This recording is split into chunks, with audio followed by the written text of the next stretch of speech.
Good morning.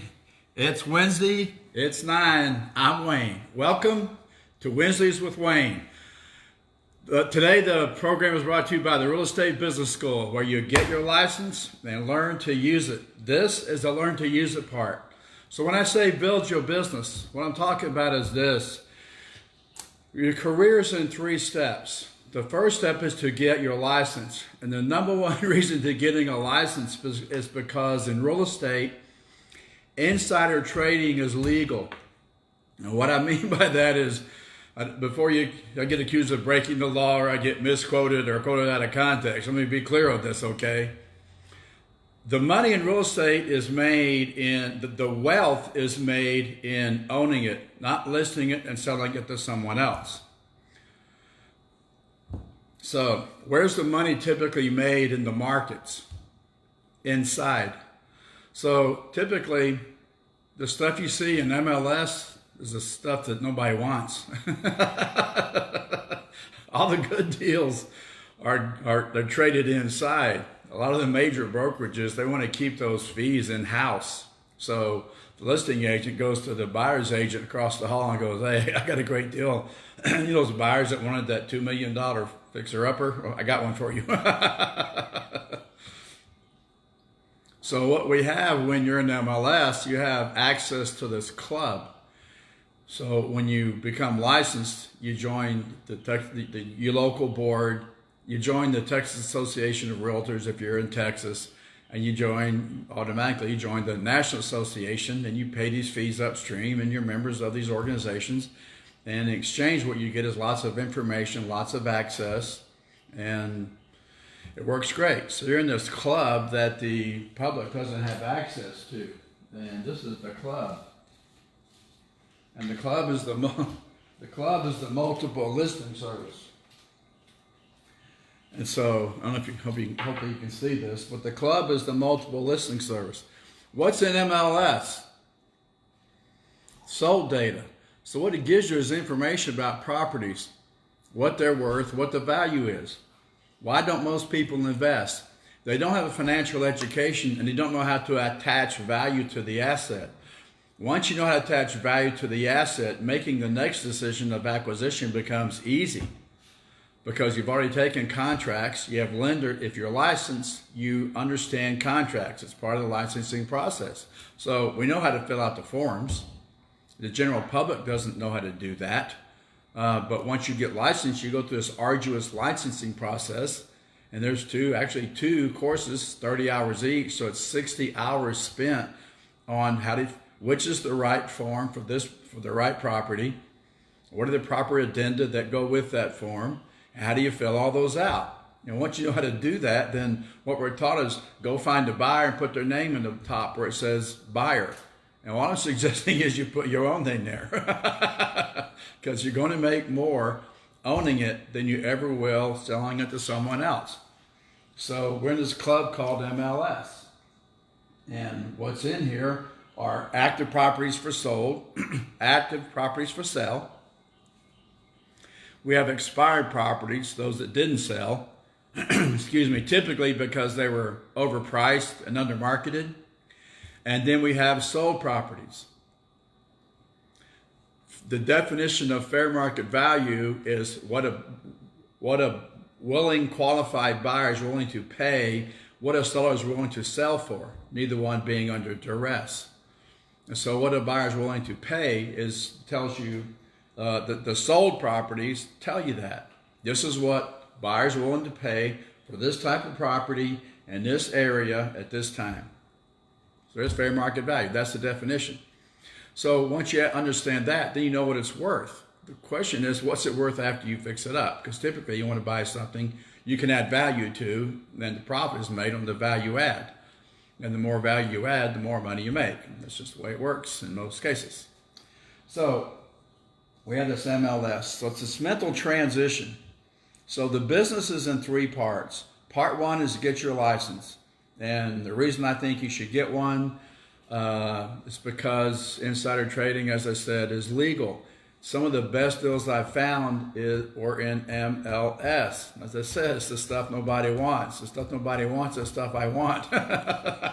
So my wife and I, we buy distressed property. I don't know why people would buy these homes, these properties, and then neglect them, not maintain them, then unload them for less than what they could be worth.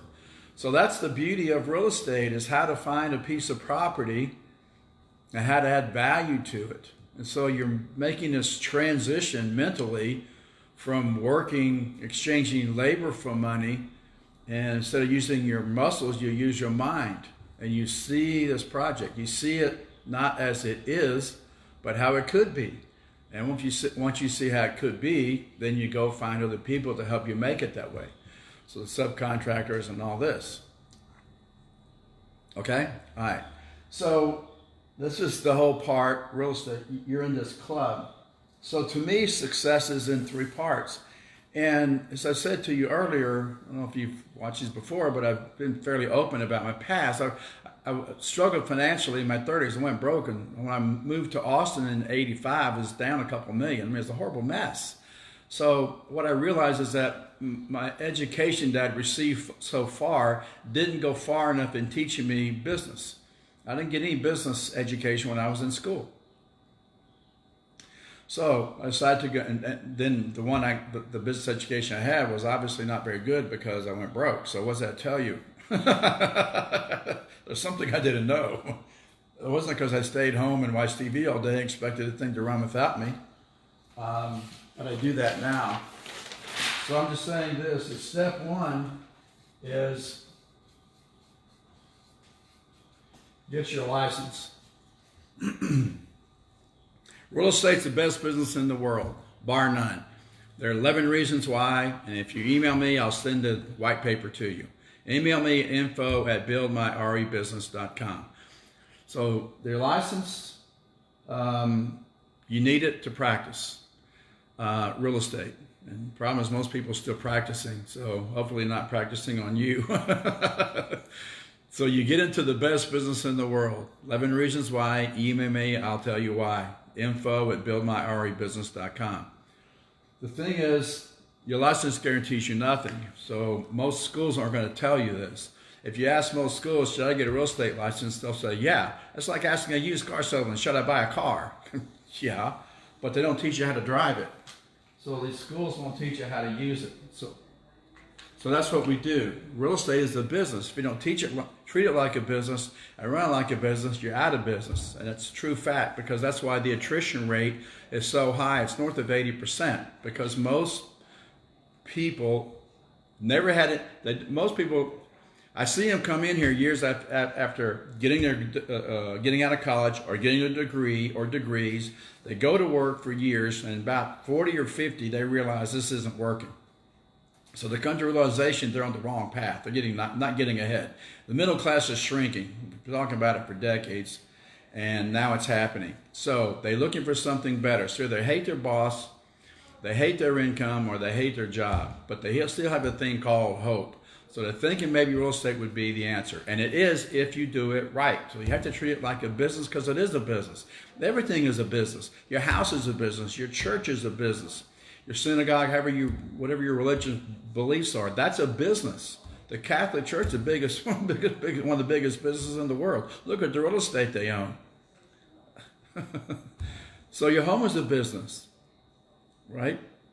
You have marketing, sales, customer service, production, bookkeeping, and accounting. If you got kids, you got negotiations, and it's a business. The problem is most of them, they're not viewed as a business. They're not treated like a business, and they're not run like a business. And in my opinion, that's why that's one reason the attrition rates are so high in real estate.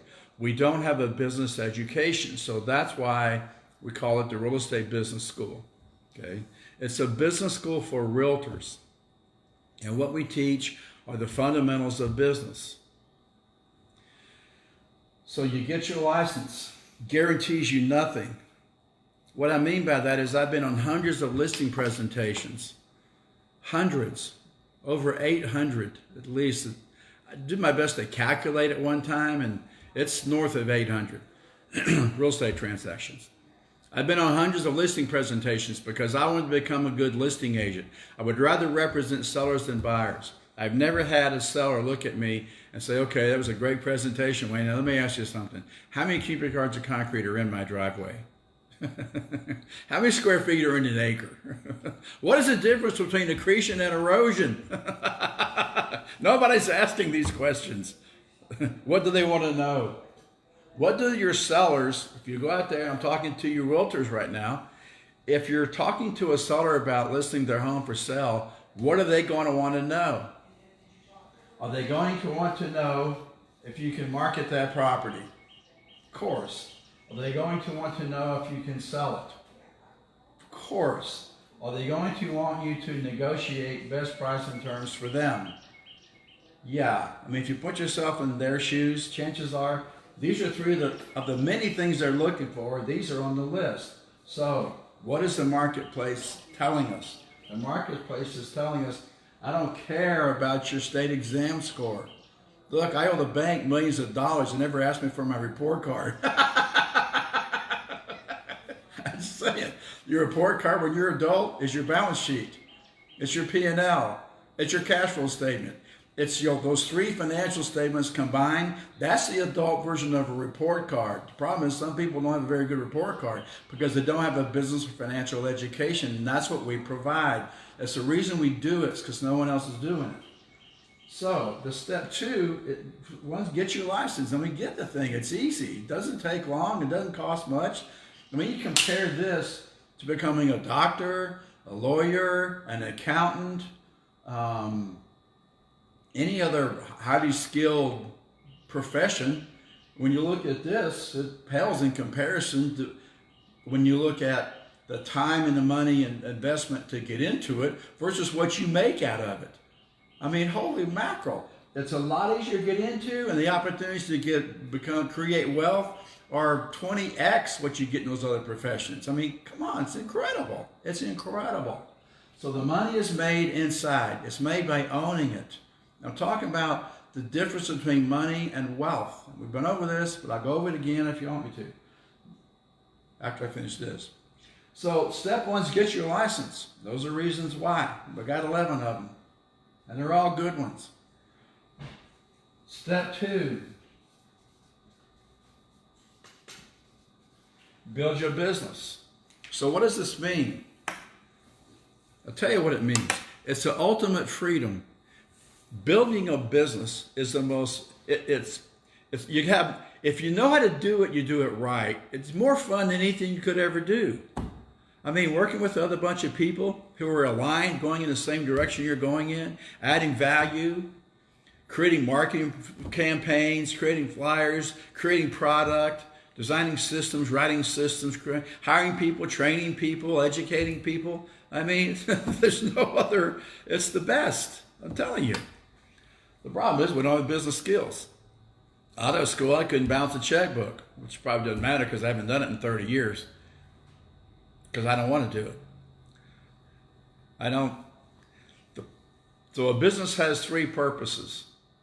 The number one purpose of a business is to give you your life. And what I see is most business owners, including realtors, giving their lives to their business. So I'm going to say to you, if you're watching this, don't do that. The business will not repay you in kind.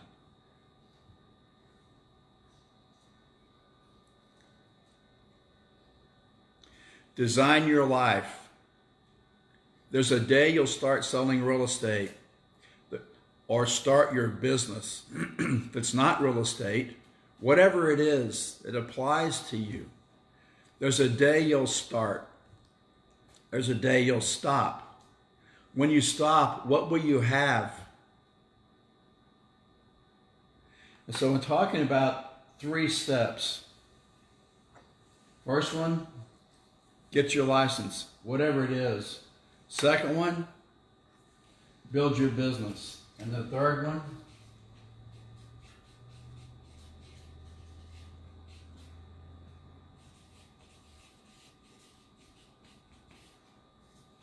invest your profits.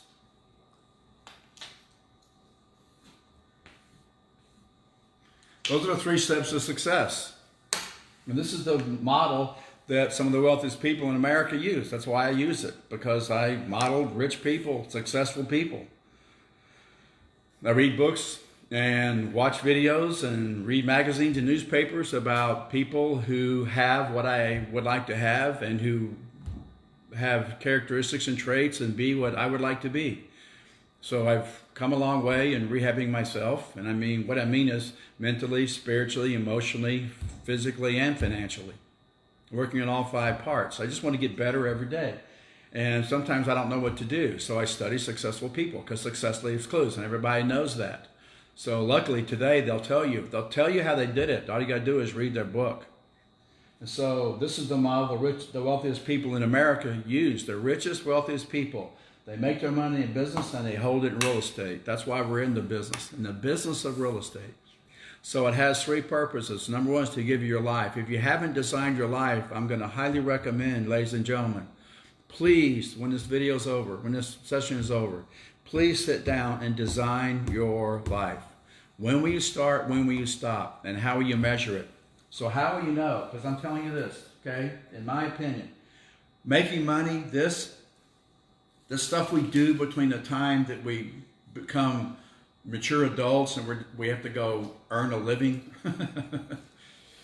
You've heard me expound on that. You know, my mentor Fuller says you don't have to earn a living. You have to earn the right to be here. You're right there with a gift, something you offer your fellow human beings. But most people sell their body, mind, and spirit for a paycheck. So I'm suggesting is if you're going to play this game called making money, then why not own a business? It's a lot easier than being, it's not easier, but the payoff is better. So I would rather own a business than work for somebody else and be told what to do. I mean, you either take responsibility or you take orders. Okay, I'm not very good at taking orders, so I make a good employer. The point is this: there'll be a day you start, there'll be a day you stop. So how do you measure this game? How do you know when you've had enough? Is it cash?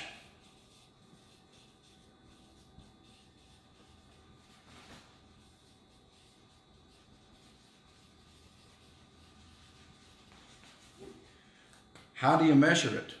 How will you call this game over? How much cash would it take for you to say, stop, okay, I'm done, that's enough?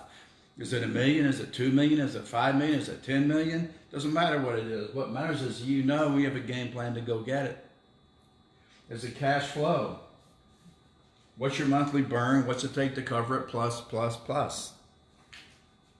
It depends. Is there a yacht in your future? Is it a jet? Is it an extra house, 2 extra houses? Is it one in the mountains, one on the beach, and one is a primary residence? Is it one in Paris? Is it a condo in Cabo? I don't know. It's up to you. But when you design this life, it's going to have a number attached to it. All I'm suggesting is know your number, and every day you work toward that number. So is it cash flow, or net worth? When will you say that's it? I've mastered this game. And most people will never master the subject of time and money. That's the purpose of a business. It's like being in a seminar every day. It's like being in a professional owning a business is like being in a professional and personal growth workshop every day. Because everything you're not good at shows up. And you get to go fix it. And you get to find out what you're not very good at, and you got to go get better at it. So if you like adding value and helping other people get what they need in life, start a business that does that. If you have a hobby, turn it into a business. So these are, to me, the 3 purposes of a business. The first one is to give you your life. The question is, what do you want? Why do you want that? And how will you know when you have it? The reason I'm saying is I've been there, there's still realtors out there I went through training with 30 years ago, 35 years ago, still selling houses. You know why? Because they never put anything in their asset column. So this takes 3 different types of education. To get a license,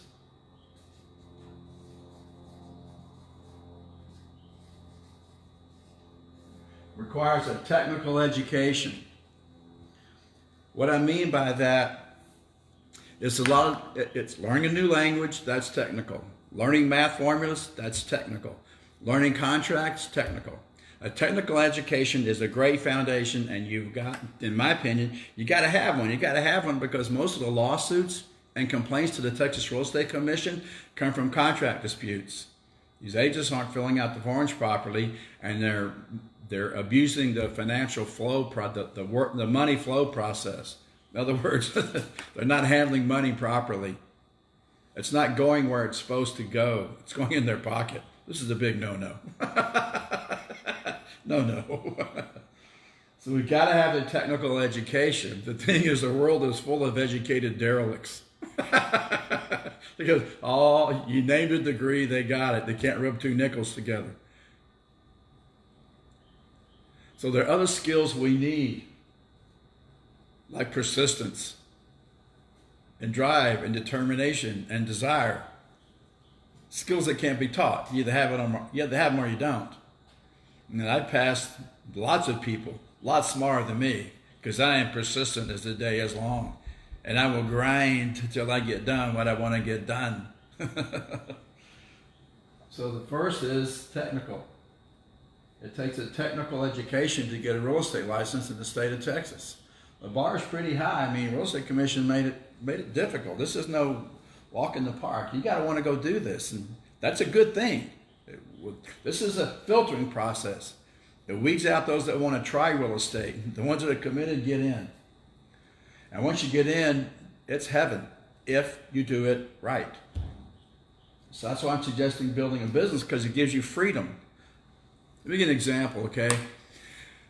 We're bringing a new associate on. I'm creating polishing the training program for her. And I thought what I would do is give her some phone calls to listen to, because every call that comes in is recorded. And we go back and we listen to them, and we look for how we could, what did we say, what did we do, what could we have said or done better. It's this constant ongoing drive for improvement, that everyone in the company, I think, has the same thought. And the thought is, I could have done that better. So they're a great group of people to be around because they have this mindset. And it's really fun to see how we can just keep improving everything. And trust me, there's room for it. Unfortunately, there's always room for improvement. So anyway, I'm listening to this phone call, and this is Coach, and he calls to talk about this course, and he says, well, I can't take this course. I can't take the course that Wayne's teaching on the 18th because I'm working that day. And our associate says, okay, well, that's good. What do you do? Well, I'm a coach. Okay, what do you coach? I teach people how to build a business. Okay, stop. If you own a business, you can walk away whenever. You can take a half a day off. If you can't take a half a day off, it's not a business. It's a sole proprietorship, and a sole proprietorship is not a business. The key word being what? Soul. So this is this whole mindset, right? If it is to be, it's up to me. If you want it done the right way, do it yourself. Nobody does it better. My customers want to hear from me. People are expensive. You can't find good help. People are too hard to manage. I don't want to manage people. You hear that stuff. You know what I hear? I hear someone saying, I don't know how to get the right people to do the right thing at the right time. And if you know how to hire people and get the right person in the right seat on the bus and the wrong person off the bus or in the right seat, then you're going to, if you don't know how to do that, it's chaotic. If you do know how to do that, it's not. It just runs. It's nice and smooth and, for the most part, fairly easy. So it's all about designing and building a business. You don't have to design it because we designed it for you. It's right here. So this is the real estate business blueprint. This shows the 6 components of the business and the definition and goal of each. And what our course is designed to do is take this transition, first of all mentally, from what this public education system taught us, which is not anything to do with the world of business.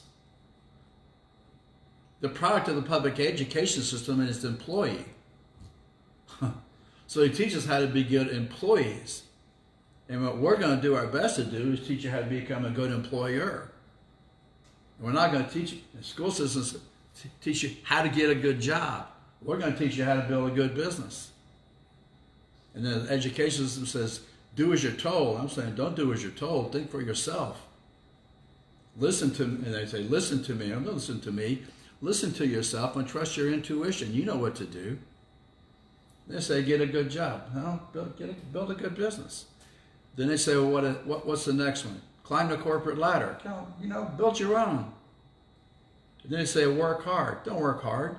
Laziness is a key to success.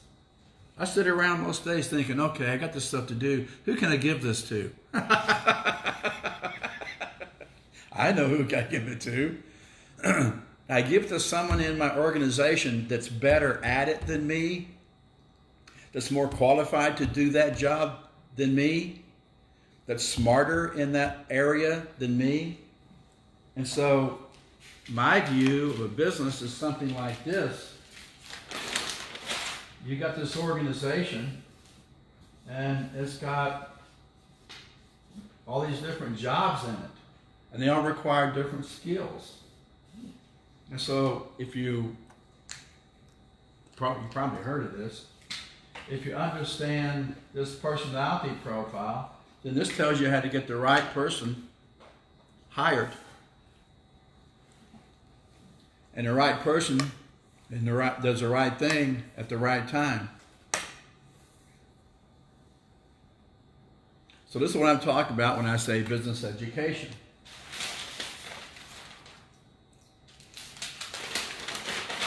Three purposes to a business.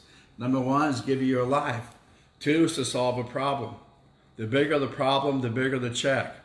The most successful companies in the world solve the biggest problems. So the second purpose of the business is to solve a problem.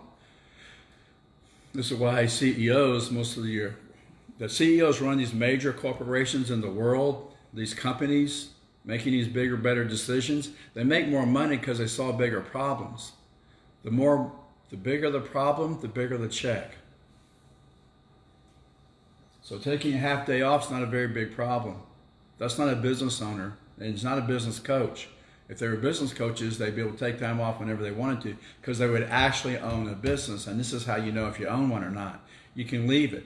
If you walk away and leave the thing for 30 days and it's still running when you get back, that's a business. If you can't do that, it's not a business. It's a sole proprietorship. Sole. If it depends on you to run it, it's not a business.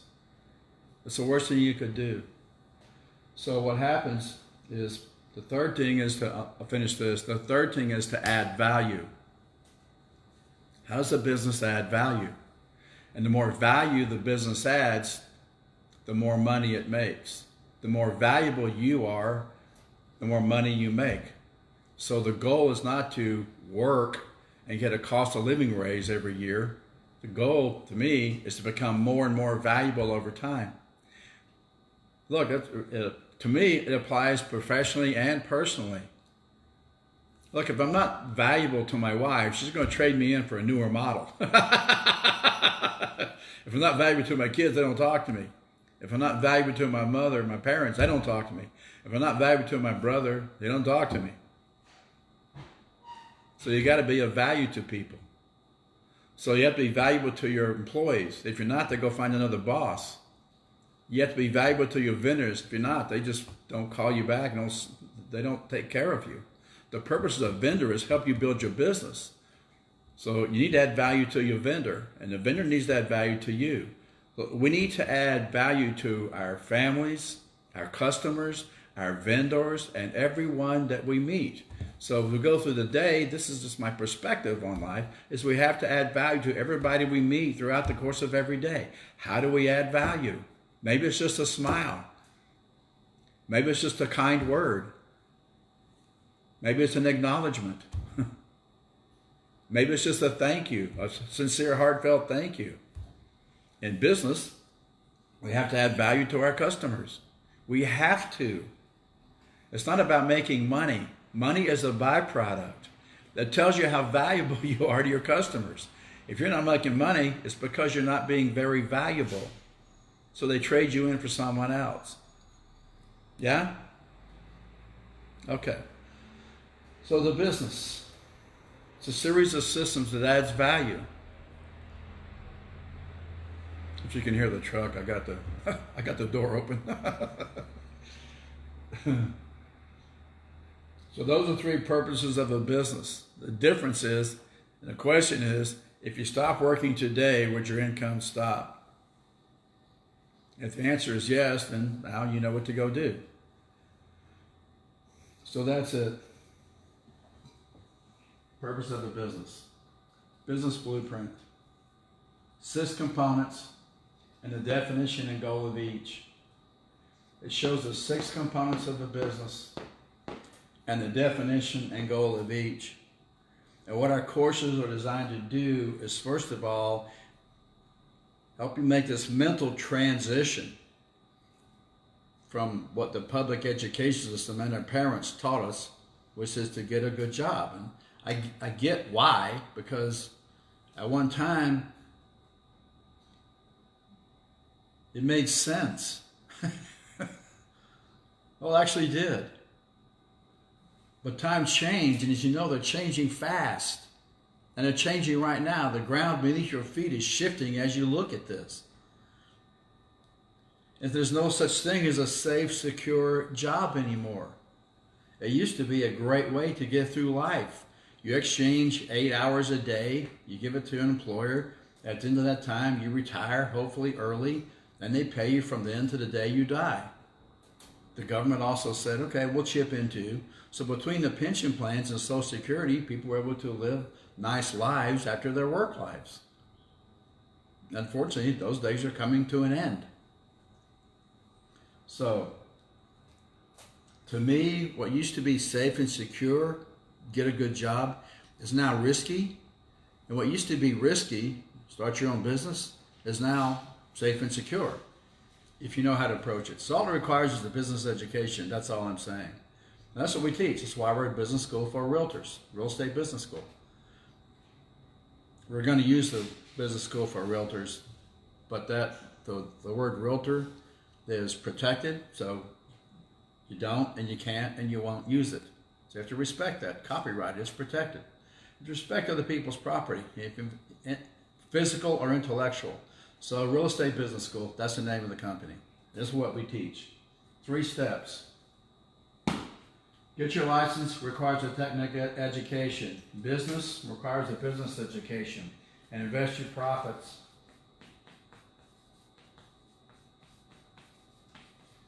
Financial education. Okay? Those are the 3 types of education that, to me, people need in order to stay successful in life. So this is the business blueprint. I'll move this over so you can see it. This shows the 6 components of the business. Definition and goal of each. So if you want one of these, email me, info@buildmyrebusiness.com. So we have one for realtors. We have another one for business owners. It's the same basic format. We just took the real estate specific topics out and put the normal, typical business topics in. So whether you're a small business owner specializing in real estate or any other industry, it doesn't matter. The 6 components are the same. So you put your name right here at the top. If you want, send me your email. Email me and I'll send you one of these for your wall. It won't be this big, but you can pin it up. And then, I don't know if you can see this or not, but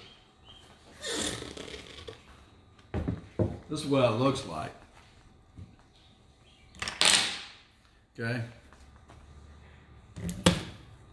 How's that? Better? So you put your name right here and you draw this line here is for a reason. And the reason that line is there is because you are the owner and this is your company. And you put your name right here. And just know that anytime you cross this line, you start managing people, or you start doing marketing, or you start doing sales, or any of these other functions, you're no longer the owner, you're now an employee, which is fine. It's just, you need to know the difference. Sometimes Most of the time, I'm working on my business. My wife and I spend a lot of time working on improving it. How do we make it better? How do we make it better for the employees? How do we make it better for the customers? How do we make it better how do we make it better? So a lot of times we're working on it. If you haven't read The E-Myth by Michael Gerber, please go read it. Do yourself a favor. One of the best books ever on business. And so most of what Michael Gerber's talking about is most people work in it and never work on it. And what he says is work on it, not in it. Well, I haven't figured out how to do that. I read the book 3 times. I'm like, you know what? Sometimes I'm working in my business. Like right now. I love it. So it's not like it's drudgery. As you can tell, I'm enjoying myself to a great extent. If I didn't love it, I wouldn't do it. Trust me, I wouldn't do it. I'm telling you, people say I'm spoiled, and I agree with them. I say, yeah, you're right. I am spoiled. Because if I don't want to do something, I'm not going to do it. And that's the freedom that I've achieved over the years of owning my own business and having a fantastic team. And everybody in the company is the same way. We don't want to do something, we don't do it. What do? We go find someone who's good at it, and we give it to them to do. And we give it to them to do. You know why? Because they're looking forward to doing it. Every one of these different segments, quadrants, has a specific skill set and technique and personality.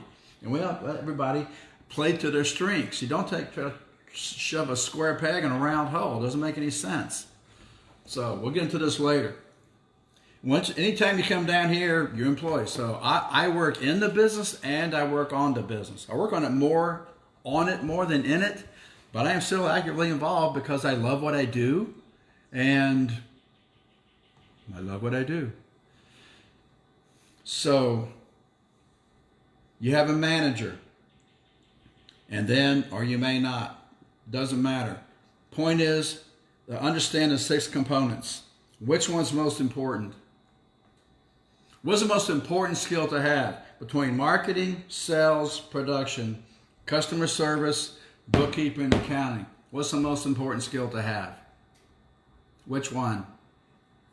What do you think? Marketing is the most important skill to have. Why? It's the engine that drives leads to the business, and it makes the sale easy. The goal in a business is sales. You got to have sales to generate revenue. If you don't have good marketing, this doesn't work. Good marketing makes this easy. Bad marketing makes this hard. If you don't have this, you don't need these other ones. If you don't have good marketing, marketing is the engine that drives leads to the business. The number one skill to have is marketing. It's the engine that drives leads. You've got to have a sales component. People have to be able to educate the leads that are generated from marketing and turn them into a sale to produce the product or services promised here. So if the marketing is poor, there's no sale, there's nothing to produce, there's no customers to service, there's no books to keep, and there's no accounts to account for. None of this happens. None of it. Unless there's a good marketing campaign. So in my mind, marketing is the number one. Some people say sales, but I don't think it's sales, and I'll tell you why. People hate salespeople. If you don't believe me, we'll just we'll do a simple exercise right now. So let me ask you a question. So get ready, okay? I'm going to ask you a question. When I say the word Christmas, what the mind thinks, if you understand marketing, then you know the mind thinks in pictures, right? So a picture's worth 1,000 of what? Right.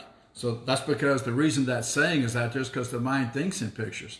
So when I say the word Christmas, what pictures pop into your mind? Okay, great. Thank you. Now, here's another exercise. When I say salesman, what picture pops into your mind? Salesman. Describe the picture. That's what I'm talking about. For most people, not all, there's some salespeople out there that really get this. They understand it at their core, and they're really, really good at it. For most people, they just have a negative connotation on salespeople. Well, if you have a negative connotation on salespeople, you're going to shy away from wanting to be seen that way, because most of us, it's a human condition, want to be liked, approved of, acknowledged, respected by other people. It's natural. It's normal. I get it. So what do we not want to be seen as? Salesmen. Well, if your marketing is poor, the sales if you can't market, you're going to have to, somewhere you're going to get money in the company. It's either marketing or sales. So if this doesn't work, this has to. The marketing makes this easy. A good marketing campaign makes a sale easy. What business are you in? So to me, this is the most important skill to have. Marketing. It makes the sale easy. It drives leads into the company. So these are the tools under the marketing component. And the first one right here says UMP. You see that, right? So if you want one of these, email me, info@buildmyrebusiness.com. We'll send you one for your wall. And you can check these off. You can put a check mark by these as you master these campaigns, as you master these tools. Okay? So we'll go through this if you want. Yeah, does this help? Okay. So UMP, unique marketing position. What is a unique marketing position? It's a phrase, a sentence, or a paragraph that elevates, separates, differentiates, and distinguishes you from all your competitors. It positions you as the obvious choice. It makes the competition irrelevant. It keeps you from competing on price alone. And it leads the customer to the conclusion, I'm going to do business with you, no matter what the cost. In the absence of a UMP, unique marketing position, the customer will typically default to price because they don't have any other reason to make a decision. So what business are you in? Education. No matter what your product or service is, I don't care what it is. It doesn't matter what it is. What matters is there's competition out there, and the customers want to know three things. What's in it for me? Why should I give you my money? Why should I do business with you? And if you don't answer those with a unique marketing position, they're going to default to price. If you don't want to compete on price, and some people do, Walmart does a great job of being the cost leader. I'm not sure I want to go head to head with Walmart. They're huge. I'm not looking forward to reducing my prices. I'm kind of going the other way. So that's unique. What makes you unique? So I'm going to ask you, and you can tell me next time we speak. What makes you unique? You can't say service. Why should I do business with you? You can't say service. Why should I give you my money? You can't say service. Why? Because service is an overused generalized platitude that means nothing to the customers. Doesn't mean a thing. Most marketing is filled with generalities and platitudes that don't clearly say what the customer is going to be, do, or have. So it's unique. What makes you unique? What makes you different? How do you answer the question? If you want, send these in. Send these to me if you want. info@buildmyrebusiness.com. What makes you unique? Why should I do business with you? Why should I give you my money? What about you, your service, your company? What is it that makes you unique? So this is what I'm talking to realtors about. There's 13,000, give or take, members of the local Austin board, the board of realtors. Give or take, 13,000. So I'm asking them, I said, what makes you unique? They all go, service. I said, no, it's not that. I don't even know what that means. What's that mean?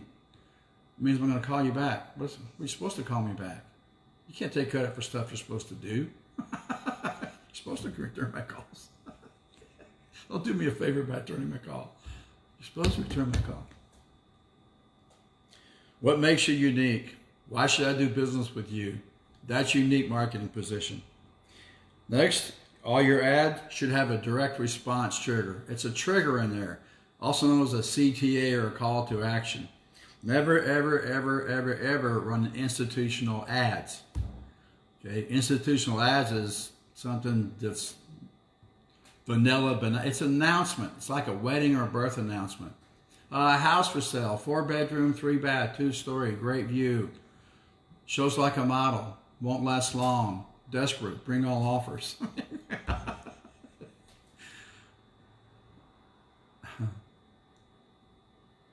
So never run an institutional ad. Blah, blah, blah, blah, blah, blah, blah, my number. Blah, blah, blah, blah, blah, blah, blah, my URL. Every ad you run should contain a direct response trigger.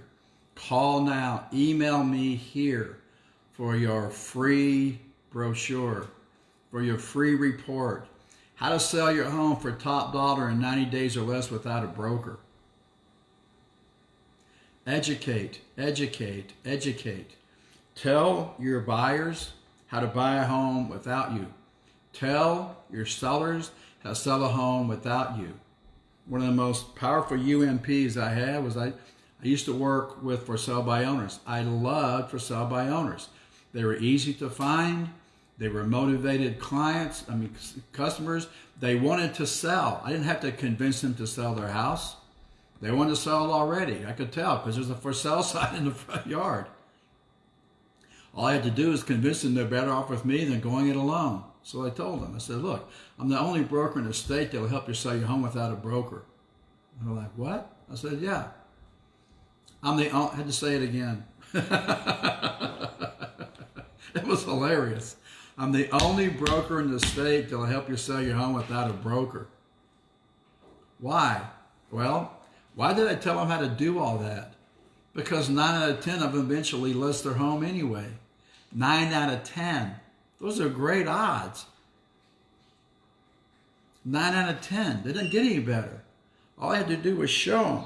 So they had this misconception. So what had happened? They sold their home once with a realtor.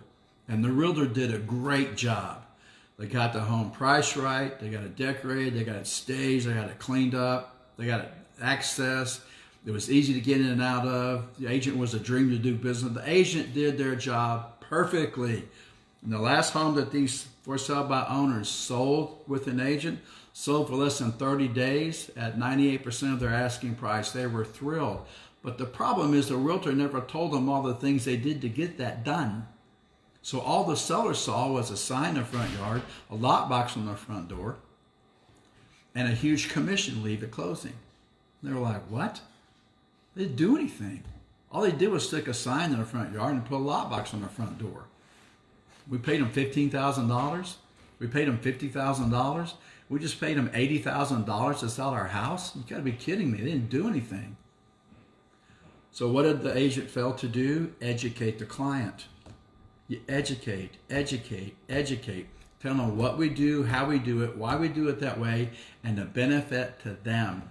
They don't buy the features, they buy the benefit. What's the benefit? What are they going to be, do, or have by virtue of being in relationship with us? Yeah? So, this is what makes you unique. This is what I told them. I'm the only broker in the state to help you sell your home without a broker. How are you going to do that? Why would you do that? I said, because 9 out of 10 of you will list with me.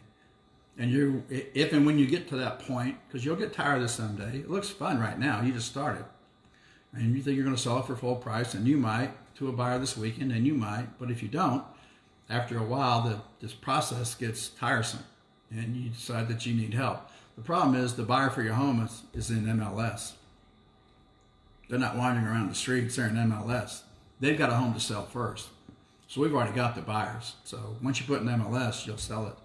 But, it's your house. You can do what you want. Meanwhile, I'm just going to show you how. So I'll tell you and I'll show you how. And if and when you get to the point where you're going to interview listing agents, all I'm asking is that I be one of the ones you talk to before you make a final decision. Is that okay with you? Yeah, fine, great. Here's what you do. I'll show you 3 things right now that would help you sell it. And then I go show them 3 things. There's 20 or 30 things. These for sale by owners are wonderful people. They're very nice. They're just trying to save a few dollars, or they don't have a relationship with the lender, or they don't get what we do because we didn't tell them. So we need to tell them. Here's what we do. Here's how we do it. Here's why we do it that way. Here's the benefit to you. So help you sell your home without a broker. Then the internet comes along. I create a website. Now my whole pitch changed. It says, I'm the only broker in the state to create a website to help you sell your home without a broker. So we give them these free reports. We show them how to do it. We tell them how to do it. And exactly what I said happens. They run out of steam. The excitement starts to wane. Their dreams start to fall off. They start to get wadded up and upset and annoyed. Buyers don't show up. They break appointments. Same thing to do with us. Next thing you know, it's on the market. This is a list, my UMP. That was one of them. I'm the only broker in the state to help you sell a home without a broker. The other one, I was at this, I'm going to give you an example of a couple more, because these are the best. This is the most fun part right here, is developing these. I was at this party, this cocktail dinner with a bunch of stockbrokers. And inevitably what happens, right? The guy goes, what do you do? They go, well, right now, I'm an inside trader in real estate. What that means is I'm in MLS, I have access, and I see the best deals first.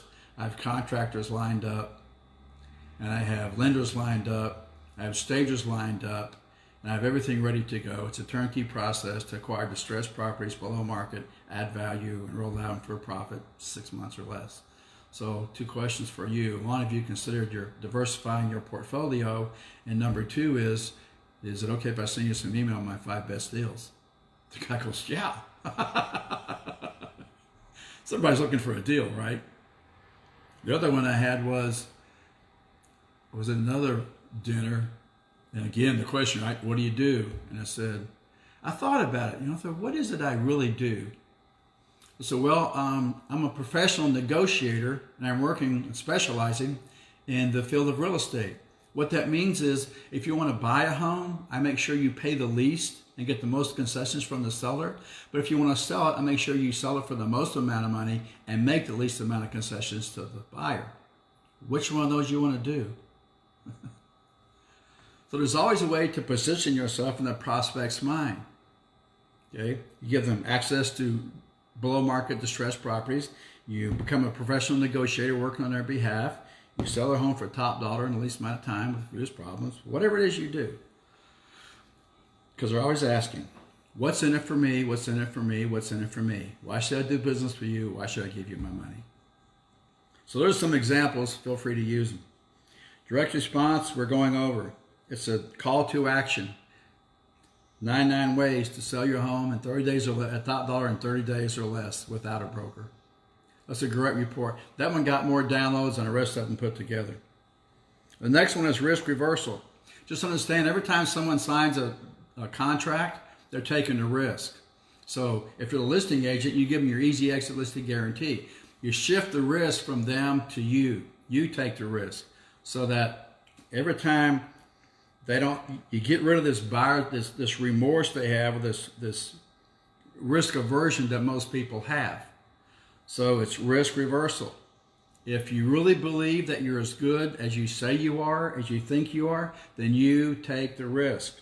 So for me, it was an easy exit listing guarantee. So I would tell them, I said, look, I'm not going to ask you to sign a long-term contract and disappear behind broken promises. If I don't do what I tell you I'm going to do as far as marketing your property, and I don't show you and communicate with you that I've done it, you can fire me with a phone call. You have no obligation to honor this contract if I breach it. You can fire me with a phone call. You call me in 24 hours, I'll have my sign lockbox off your property. Back end. Most real estate deals are all front-end driven. Most businesses are all front-end driven. What I'm suggesting is you have a back end to your business. This is what Domino's Pizzas know. This is what most of the pizza makers, the pizza companies know about their product. The money's made on the back end, not the front end. What they know is that the average person spends $2,500 to $3,000 in a lifetime on a pizza. So when a phone call comes into the pizza parlor, it's not a $10 or $12 pizza. It's a $3,000 phone call. So they may discount that first one, and they do because you see the commercials on TV all the time. That's to get you in the door. Then the money is made by keeping you. They get you there, then they keep you there. And if the marketing does what it's supposed to do, and the outside perception, which is what the marketing creates, and the inside systems of your business, which is what we went over last time, the two sides to a business, is the outside perception and the inside systems. If the inside systems provide what the marketing promises, then you have customers for life. So what I'm suggesting, ladies and gentlemen, is that you make sure you have a back end to your business. The back end is where the money is. In real estate, that's the referral base. So to me, you've got to go determine what's the lifetime value of a customer. So those are the 4 tools in marketing. But it comes down to lifetime value. What is one customer worth? What's the lifetime value of one client, one customer? So if one customer refers you 5 people, you have 5 customers, we're all referring you 5 people, and they refer you 5, and they refer you pretty soon, you're in a business that's working, referral-based business. So that's how you create a back end. So hopefully this makes sense, because marketing is the number 1 skill to have. What's the definition? Getting known. What's the goal? Prospect makes contact. What are we taught as new realtors? Chase them and hope they choose you. Get on the phone and call those FISBOs. Cold call them all. Chase people, hope they choose you. What we're suggesting is you educate them, become so attractive they choose you, they chase you, and you choose them. You apply the law of attraction. You have this site that's full of education, educational reports, how-tos, how to do this, how to do that, how to acquire this loan, how to acquire this property, how to buy, how to sell, how to invest, how to maintain, how to do this, how to. And educate them. Education is useless if it's hoarded. It's useless if it's not used. So tell your buyers, tell your sellers, this is how you do real estate.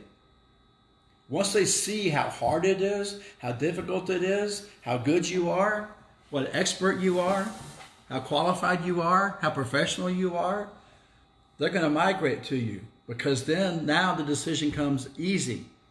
The amount of money they're going to charge me to do this transaction pales in comparison to what I could lose or what I'd have to do to go do it myself. So that's when the marketing works, is when they make a decision, I'm going to do business with you. Your marketing fails when they say to you, how much is your commission? As soon as they ask you that, you know the marketing has failed. So step number 1, work on the marketing. Most important skill to have. That's the number 1 component of the 6th in the real estate business blueprint. So that's it for today. Thank you for showing up. Thank you for your time. I hope you found it was well spent. If you have any questions, email me. I'll see you each Wednesday at 9 a.m. Wednesdays with Wayne, brought to you by the Real Estate Business School, where you get your license and learn to use it. This is the learn to use it part. Your license guarantees you nothing. It's just a tool. If you don't know how to use it, it's like any other tool. If you don't know how to use it, it's worthless. So how to use it to build a business, how to use it to invest your profits. Because this is the model most successful people in America have been using for decades. It's a model that we use, and it's a model we're going to teach. So thank you. Have a great day. Let's go out and make it a better world. See you next week.